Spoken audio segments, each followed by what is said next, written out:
दरम्यान याच विषयी बोलण्यासाठी आपले प्रतिनिधी देवेंद्र कोलटकर आपल्या सोबत जोडले जात आहेत। देवेंद्र, काही वेळापूर्वी अंजली दमानिया या अजित पवारांच्या शासकीय निवासस्थानी दाखल झालेल्या आहेत।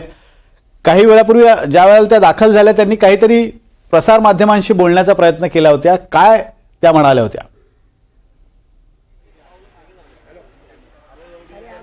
विनोद सर, आपल्याला माहिती आहे बीडमधलं संतोष देशमुख हत्या प्रकरण राज्यात सध्या चांगलंच गाजतंय आणि याच प्रकरणावरून धनंजय मुंडे यांच्यावरती देखील विविध प्रकारचे आरोप करण्यात येतात आहे आणि ज्येष्ठ सामाजिक कार्यकर्त्या अंजली दमानिया यांनी थेट त्यांच्या राजीनाम्याची मागणी केलेली आहे आणि याच मागणीला घेऊन त्या अजित पवार यांच्या शासकीय निवासस्थानी अगदी काही वेळापूर्वीच पोहोचलेल्या आहेत। त्यासोबत त्यांच्या हातामध्ये पुराव्यांचे काही गठ्ठे होते, कागदपत्र होते। हीच कागदपत्र त्या अजित पवार यांच्यासमोर मांडणार आहेत, कारण त्यांनी एक तासाभरापूर्वी ट्विट केलं होतं आणि त्या ट्विटमध्ये त्यांनी उल्लेख केला होता की मी सर्व पुरावे घेऊन धनंजय मुंडे यांच्या राजीनाम्यासाठी अजित पवारांची भेट घेणार आहे। गेल्या काही दिवसापासून अंजली दमानिया या अजित पवार यांच्या भेटीसाठी प्रयत्नशील होत्या आणि आपल्याला माहिती आहे की काही दिवसांपूर्वी त्या स्वतः बीडमध्ये गेल्या होत्या, मोर्चा काढला होता, त्या सहभागी झाल्या होत्या। संतोष देशमुख कुटुंबियांची त्यांनी भेट घेतली होती आणि आता धनंजय मुंडेंवरती विविध प्रकारचे आरोप होत असताना धनंजय मुंडे हे मंत्रिमंडळात नसावेत याच मागणीला घेऊन त्या अजित पवार यांच्या भेटीसाठी आलेल्या आहेत। त्यामुळे आता अजित पवार यांच्या सोबत काय चर्चा होते आणि अजित पवार त्यांना काय सांगतात हे पाहणं